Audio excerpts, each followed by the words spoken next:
तो इस वीडियो में science previous year paper solution देखने वाले हैं। तो आप लोग लास्ट तक ज़रूर बने रहिएगा। यदि आप नए हैं तो चैनल को सब्सक्राइब कर लीजिए, बेल आइकन को प्रेस कर दीजिए ताकि आपको इस तरह का वीडियो मिलता रहे। तो चलिए बिना देरी के शुरू करते हैं। क्वेश्चन नंबर फर्स्ट से कहता है कि सीधी रेखा में गति का समीकरण निम्नलिखित में से कौन सा है। तो देखिए यहाँ पे जो राइट आंसर हो जाएगा ये हो जाएगा ऑप्शन नंबर सी। ठीक है, यानी भी बराबर क्या होता है u प्लस ए टी। ठीक है, ये वेग और समय का जो है रिलेशन है। ठीक है, तो ये जो है वेग और समय का रिलेशन बताता है। तो देखिए यहाँ पे गति के जो है तीन समीकरण हैं। एक तो v बराबर क्या है, v बराबर है u प्लस ए टी। ठीक है, दूसरा है s बराबर U T plus half A T square, और तीसरा जो है ये भी स्क्वायर बराबर you square plus two A S. ठीक है, ये देखिए वेग और समय के बीच रिलेशन बताता है, ये जो विस्थापन और टाइम के बीच, और ये जो है वेग और विस्थापन के बीच। ठीक है, तो ये तीन समीकरण हैं जहाँ u प्रारंभिक वेग है, v अंतिम वेग है, a त्वरण है, t समय है और s विस्थापन है। ठीक है, तो पहला समीकरण है v बराबर u प्लस ए टी। ठीक है, इसमें v u a और t जो है आपस में रेखीय रूप से संबंधित हैं। ठीक है, जिसमें किसी भी चर की जो अधिकतम चाल एक होती। ठीक है, नेक्स्ट क्वेश्चन देखिए नेक्स्ट क्वेश्चन की यदि बात करें, कहता है कि निम्नलिखित में से ऊर्जा परिवर्तन यानी घर्षण बल में शामिल होता है। तो इसका राइट आंसर हो जाएगा सी, यानी गतिज ऊर्जा का उसमें ऊर्जा में। तो देखिए घर्षण बल के द्वारा गतिज ऊर्जा उसमें ऊर्जा में परिवर्तित होता है। दोनों सतहों के बीच घर्षण गतिशील सतहों से गतिज ऊर्जा को उसमें ऊर्जा में परिवर्तित करने का कारण बनता है। तो यहाँ पे सी ऑप्शन क्या होगा, राइट होगा। तो कहता है कि ऊर्जा परिवर्तन घर्षण बल में शामिल है, तो घर्षण बल के द्वारा ही गतिज ऊर्जा उसमें ऊर्जा में परिवर्तित होता है। नेक्स्ट क्वेश्चन देखिए, कहता है कि जब किसी रबर बैंड को स्ट्रेच करते हैं तो ऊर्जा किस रूप में स्टोर रहती है। तो यहाँ पे यदि गौर करिएगा तो ये स्थितिज ऊर्जा में। तो जब आप रबर बैंड को खींचते हैं तो यह अपनी आणविक संरचना के विरूपण के कारण, ठीक है, स्थितिज ऊर्जा के रूप में संग्रहित करता है। यह संभावित ऊर्जा तब जारी की जाती है जब रबर बैंड गतिज ऊर्जा में परिवर्तित होकर अपने मूल आकार में लौट आता। नेक्स्ट क्वेश्चन देखिए, कहता है कि 5 कूलम के आवेश को दो बिंदुओं में से जिनके बीच 16 वोल्ट का विभवांतर है, कहता है मूव करने में कितना कार्य जो है किया जाएगा। तो यहाँ पे देखिए चूँकि कार्य बराबर यहाँ पे जो है आवेश Q बराबर कितना है 5 कूलम। ठीक है, और विभवांतर कितना दिया है, डेल भी दिया है। विभवांतर डेल भी बराबर होता है W बाई क्यू। ठीक है, यानी यहाँ पे हो जाएगा कार्य बट्टा आवेश। तो W बराबर क्या हो जाएगा, W बराबर होगा आवेश इंटू में विभवांतर। ठीक है, तो किया गया कार्य। ठीक है, तो कार्य बराबर होता है आवेश गुने विभवांतर। तो आवेश कितना है 5, विभवांतर कितना है 16, यही वर्क हो जाएगा, यानी ये हो जाएगा 16 पंचे 80 जूल। Option number B. ठीक है, ऑप्शन नंबर बी, कार्य बराबर होता है आवेश गुने विभवांतर। अब चलिए देखते हैं क्वेश्चन नंबर नेक्स्ट की यदि बात करें 115, कहता यदि दो द्रव्यमानों के बीच की दूरी को दुगुना कर दिया गया तो उनके मध्य गुरुत्वाकर्षण बल कितना हो जाएगा। तो देखिए F बराबर होता है G m1m2 अपॉन में r स्क्वायर। ठीक है, अब दो द्रव्यमानों के बीच लगने वाला गुरुत्वाकर्षण बल का ये फार्मूला है। अब देखिए यदि आप दूरी को क्या करते हैं दोगुना, ठीक है, यानी 2r, तो यहाँ पे क्या हो जाएगा, यानी F समानुपाती 1/2r यानी 4r स्क्वायर। ठीक है, कितना हो जाएगा 4r स्क्वायर, यानी ये हो जाएगा क्या हो जाएगा, तो F डैश बराबर होगा 1/4f, यानी ये। ठीक है, तो यहाँ पे क्या देखिए, अतः m1 m2 के बीच गुरुत्वाकर्षण बल पहले का 1/4 हो जाएगा। ठीक है, तो ऑप्शन नंबर बी हो जाएगा। ठीक है, नेक्स्ट क्वेश्चन देखिए, कहता है कि m द्रव्यमान के निकाय को 2r त्रिज्या की कक्षा से 3r त्रिज्या की कक्षा में लाने के लिए जो कितनी ऊर्जा की आवश्यकता होगी, कितनी ऊर्जा की आवश्यकता होगी।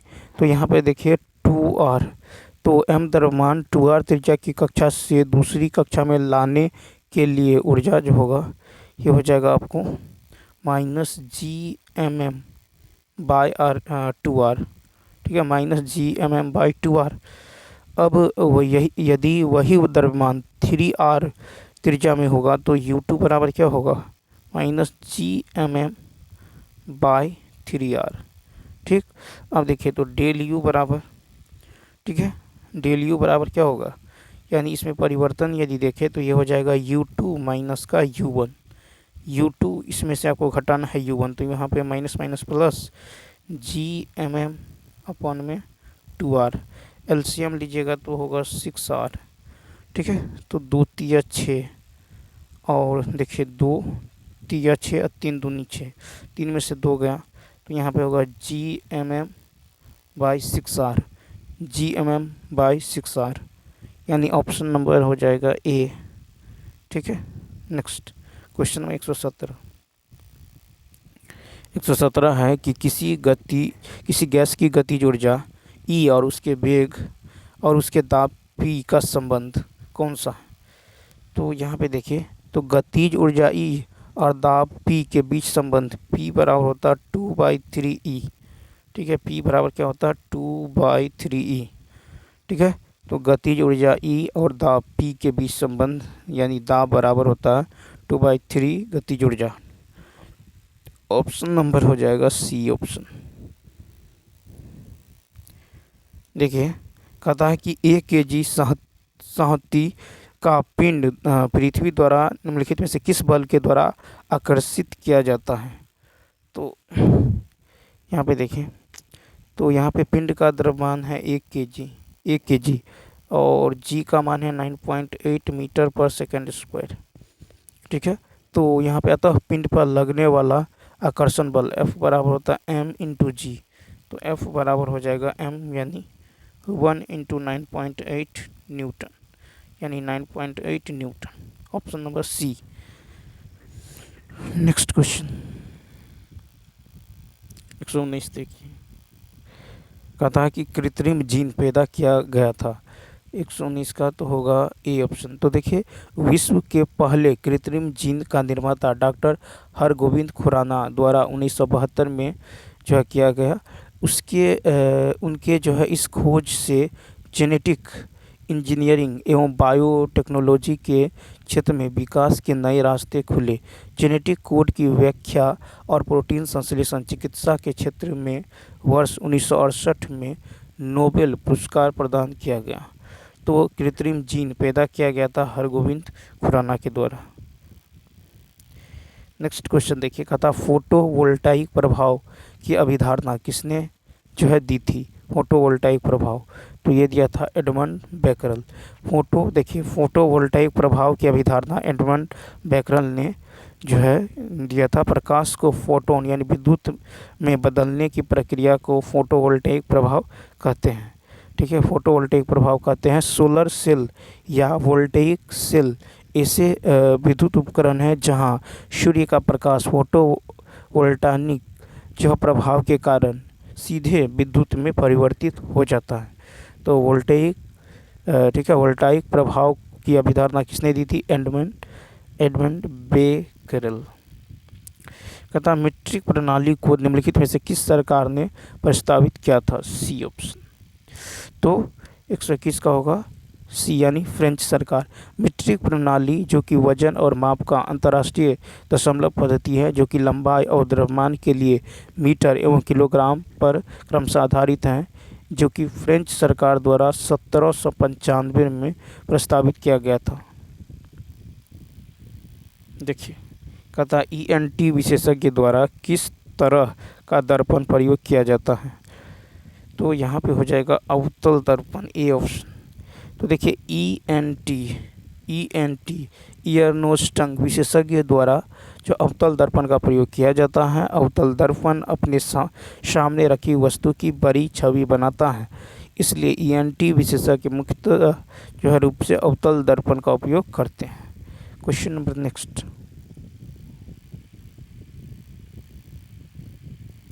देखिए, कहता है कि किसी तार का प्रतिरोध निम्नलिखित में से किससे दिया जाता है। किसी तार का प्रतिरोध, तो यहाँ पे देखिए R बराबर होता है, क्योंकि V बराबर होता है IR, ठीक है। तो R बराबर होगा V अपॉन में I, यानी वोल्ट बट्टा में एम्पियर, ठीक है, ओम्स के नियम से।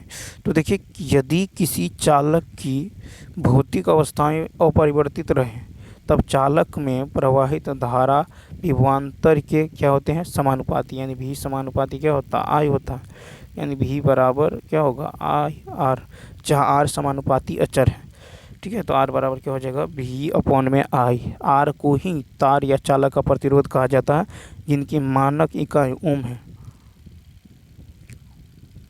ऑप्शन नंबर सी।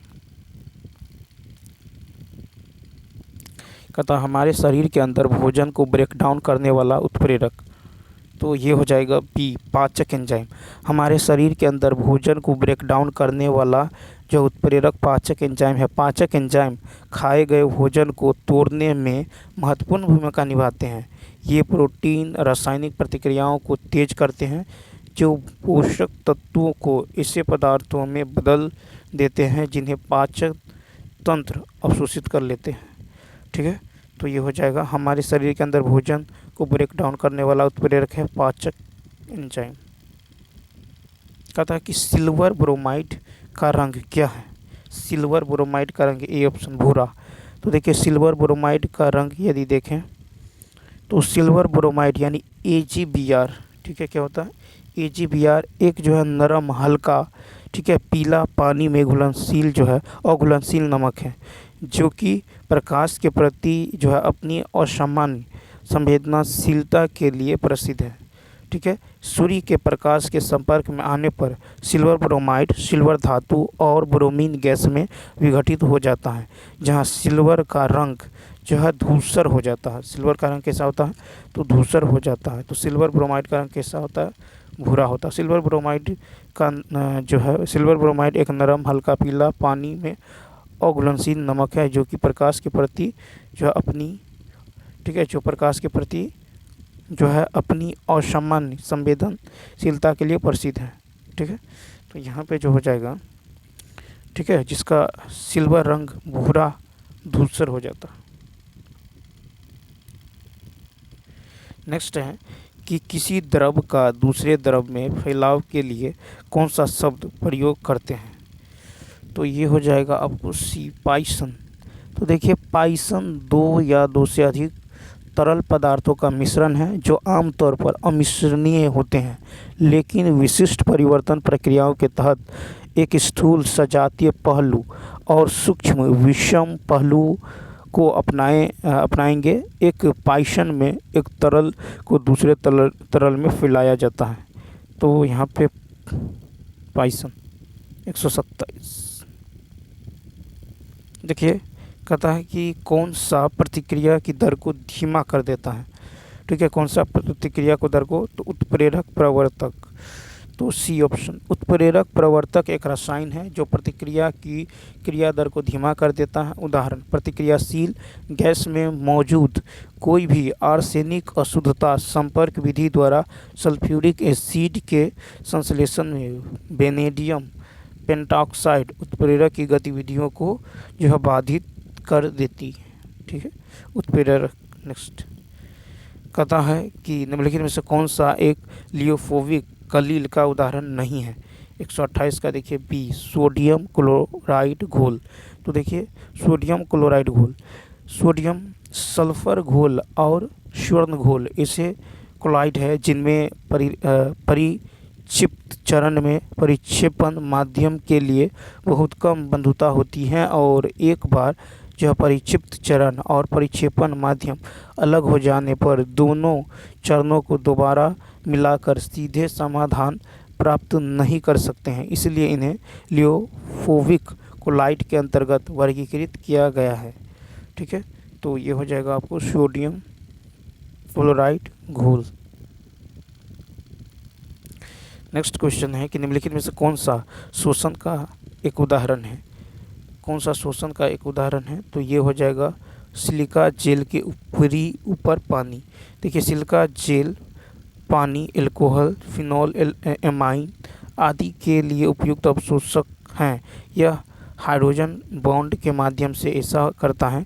सिलिका जेल जब पानी के ऊपर रखा जाता है तो साइक्लिंग यानी नमी को अवशोषण के माध्यम से अवशोषित करता है, जिससे यह प्रदर्शित होता है कि एक पदार्थ अपने आसपास की नमी को हटा सकता है। कहता है कि किसको जो है निम्नलिखित में से किसको लोगों के इलाज में कभी भी सीधे इस्तेमाल नहीं करना चाहिए। यह है आपको मलेरिया विरोधी। तो यहाँ पे देखिए, मलेरिया विरोधी दवाइयों को लोगों के इलाज में कभी भी इस्तेमाल नहीं करना चाहिए। Option number A. नेक्स्ट है कि निम्नलिखित में से कौन सा स्वभाव से अम्लीय है। तो यहाँ पे जो राइट आंसर होगा ये हो जाएगा आपको ऑप्शन नंबर सी, नींबू का रस। नींबू का रस स्वभाव से अम्लीय है। इसका पीएच मान होता है 2.32।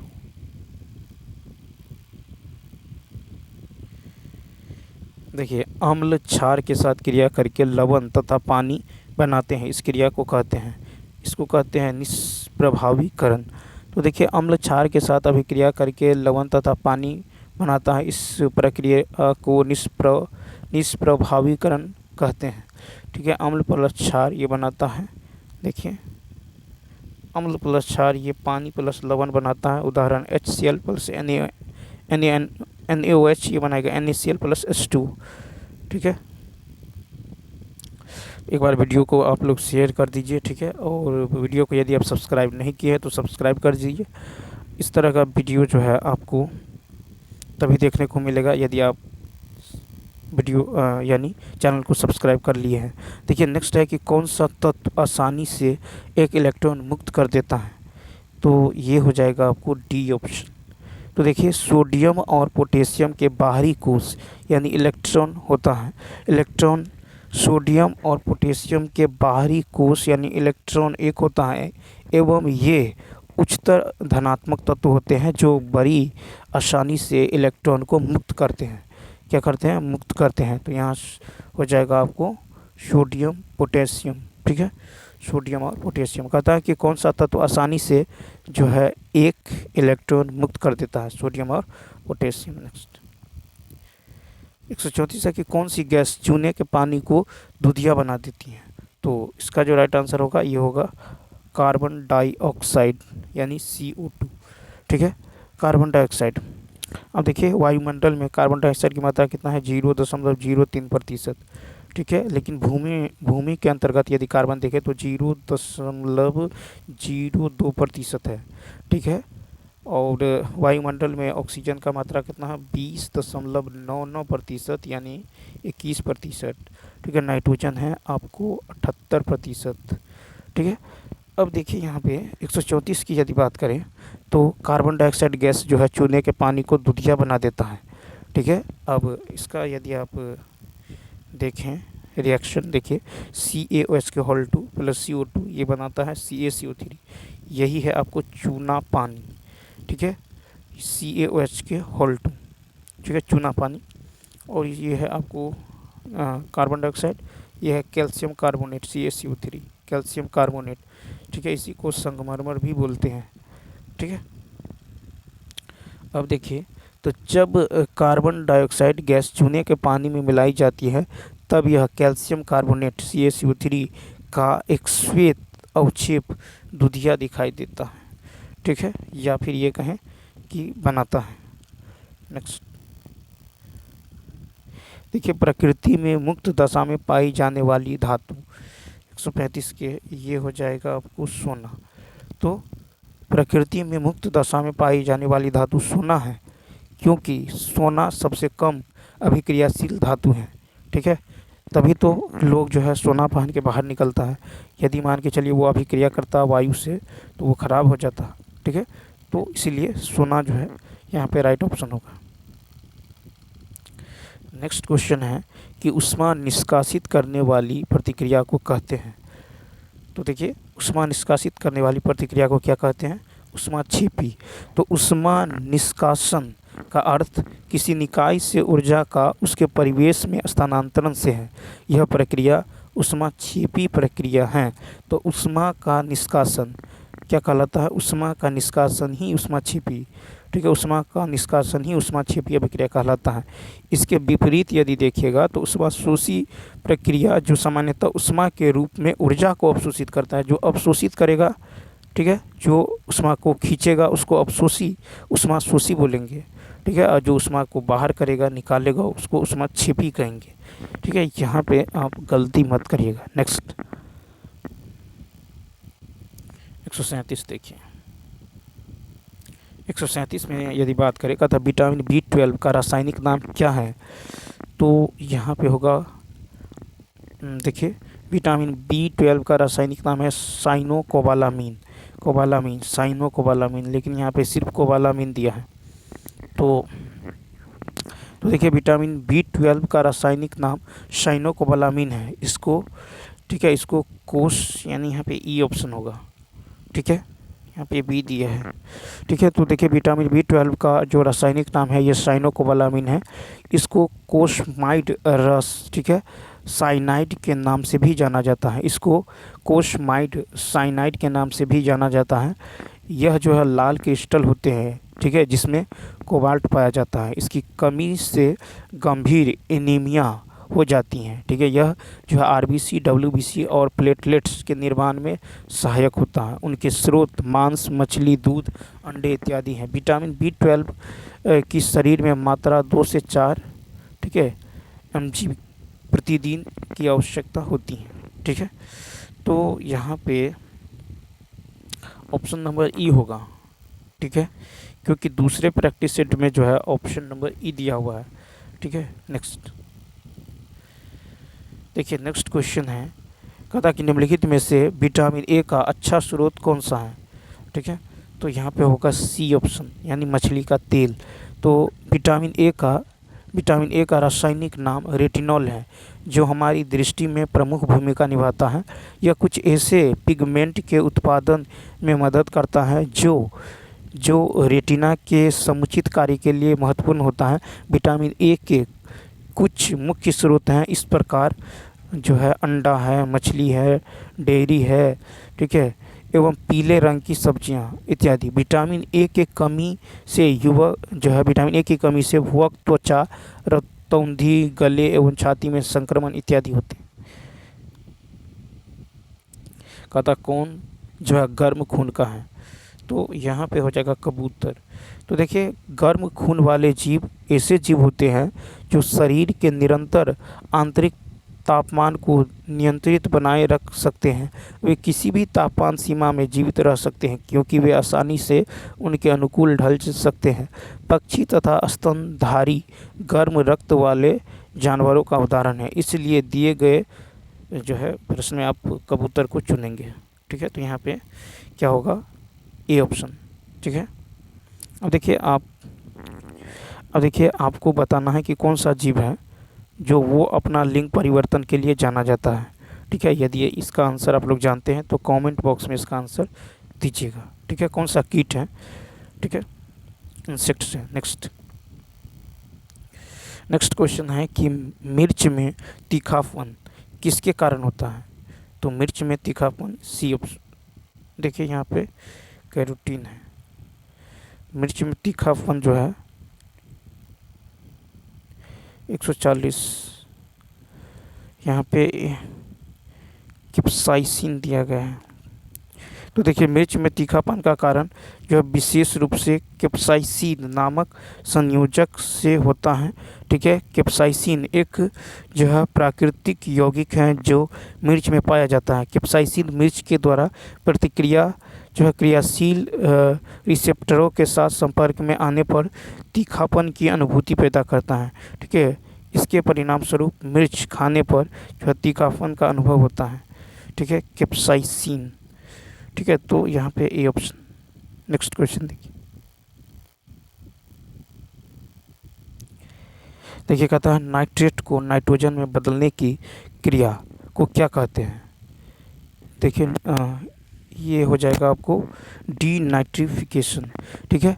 तो नाइट्रोजन गैस के प्रमुख परिवर्तन या तो नाइट्रोजन फिक्सेशन, ठीक है, इसमें नाइट्रोजन गैस को अमोनिया में नाइट्रोजन तो यानी फिक्सेशन, यानी इसमें नाइट्रोजन फिक्सेशन में इसमें नाइट्रोजन गैस को अमोनिया में परिवर्तित करता है। फिर नाइट्रिफिकेशन की यदि बात करें तो इसमें अमोनिया से नाइट्राइट और नाइट्रेट में परिवर्तन किया जाता है। वहीं विनाइट्रीकरण यानी डीनाइट्रिफिकेशन में नाइट्रेट को नाइट्रोजन में बदलने की प्रक्रिया ही विनाइट्रीकरण कहलाती है, ठीक है। तो डीनाइट्रिफिकेशन क्या है, तो इसमें जो है नाइट्रेट को नाइट्रोजन में चेंज करता है, तो नाइट्रेट को नाइट्रोजन में बदलने की प्रक्रिया डीनाइट्रिफिकेशन कहलाता है। और नाइट्रोजन फिक्सेशन क्या है, तो इसमें जो है नाइट्रोजन गैस अमोनिया में परिवर्तित हो जाता है नाइट्रिफिकेशन में, ठीक है, नाइट्रोजन से अमोनिया, ठीक है, सीधा NH3, ठीक है, ये अमोनिया।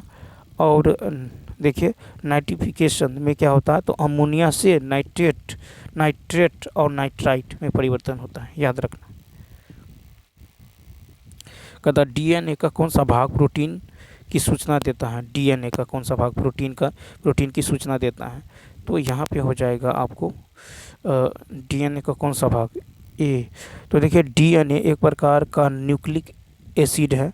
RNA को डीऑक्सी राइबोस न्यूक्लिक अम्ल भी कहा जाता है। DNA अणु दो लंबे सूखे या श्रृंखलाओं का बना होता है जो परस्पर एक अक्ष के चारों तरफ विपरीत दिशा में घुमावदार जो है सीढ़ी के समान जो है कुंडलित होते हैं। DNA का वह भाग जो प्रोटीन की सूचना उपलब्ध कराता है जीन कहलाता है।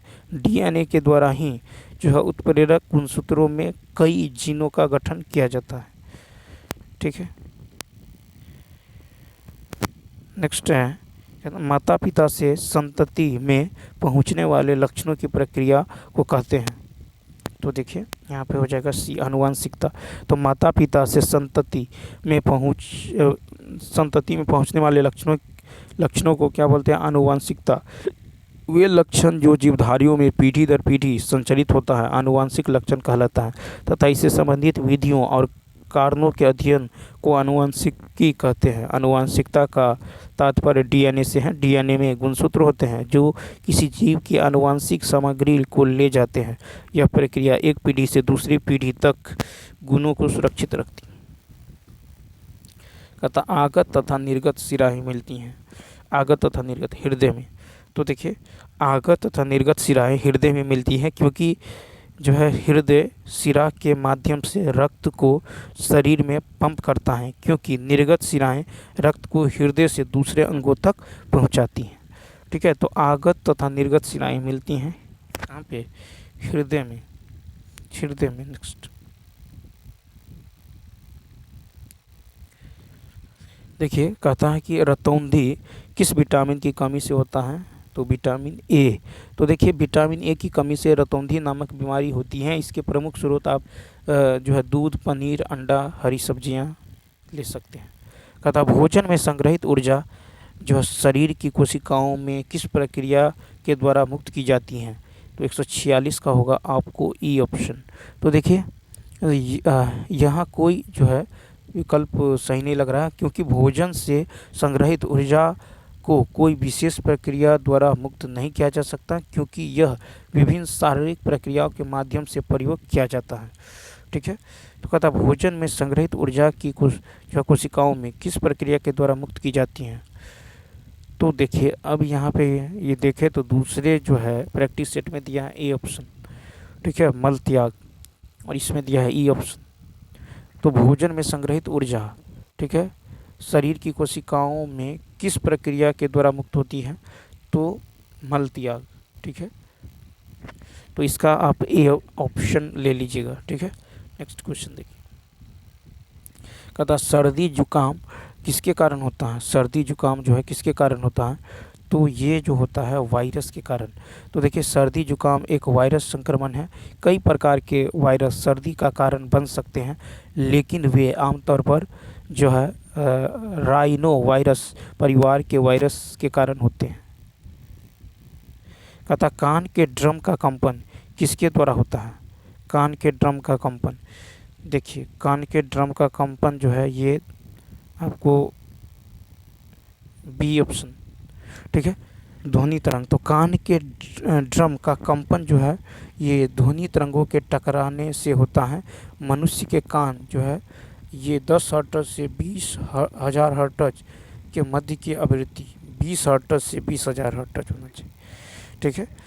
20 हर्ट्ज से 20,000 हर्ट्ज के मध्य की आवृत्ति ठीक है आवृत्तियों पर ही प्रतिक्रिया करता है। कान में 3 प्रकार की श्रवण अस्थियाँ होती हैं, मेलियस, इनकस और स्टेप्स।